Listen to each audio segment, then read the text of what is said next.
جنگ مسلط کرنے کی کسی بھی کوشش کا یقینی اور فیصلہ کن جواب دیا جائے گا۔ پاک فوج نے بھارت کو خبردار کر دیا۔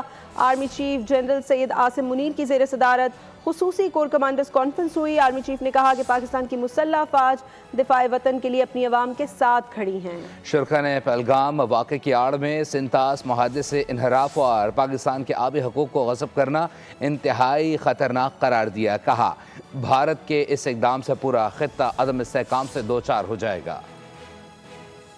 ملک کی سالمیت کے لیے پاک فوج پرعزم، جنگ مسلط کرنے کی کوشش پر فیصلہ کن جواب دینے کا اعادہ۔ Army chief general Syed Asim Munir کی زیر صدارت خصوصی کور کمانڈر کانفرنس میں سرحدوں کی صورتحال پر خصوصی غور۔ آرمی چیف نے کہا افواج دفاع وطن کے لیے عوام کے ساتھ کھڑی ہیں۔ کور کمانڈرز نے مقبوضہ کشمیر میں بھارتی مسالم پر شدید اظہار تشویش کیا۔ کہا بلا اشتعال کارروائیاں علاقائی کشیدگی کو بڑھاتی ہیں، جس کا مؤثر جواب دیا جائے گا۔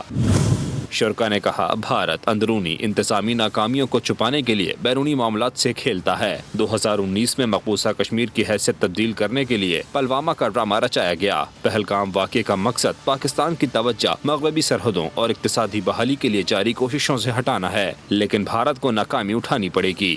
فورم نے کہا بھارت کی جانب سے پانی کو بطور ہتھیار استعمال کرنا انتہائی خطرناک ہے۔ اس طرح پورا خطہ عدم استحکام کا شکار ہوگا۔ شرکا نے پاکستان میں دہشت گردی میں بھارتی فوج اور انٹیلیجنس کے ملوث ہونے کے ناقابل شواہد پر بھی تشویش کا اظہار کیا۔ کانفرنس کے اختتام پر آرمی چیف نے آپریشنل تیاریوں پر، تمام فارمیشنز اور اسٹریٹجک فورم پر مکمل اعتماد کا اظہار کیا۔ سبسکرائب کریں اور بیل دبائیں تاکہ کوئی خبر رہ نہ جائے۔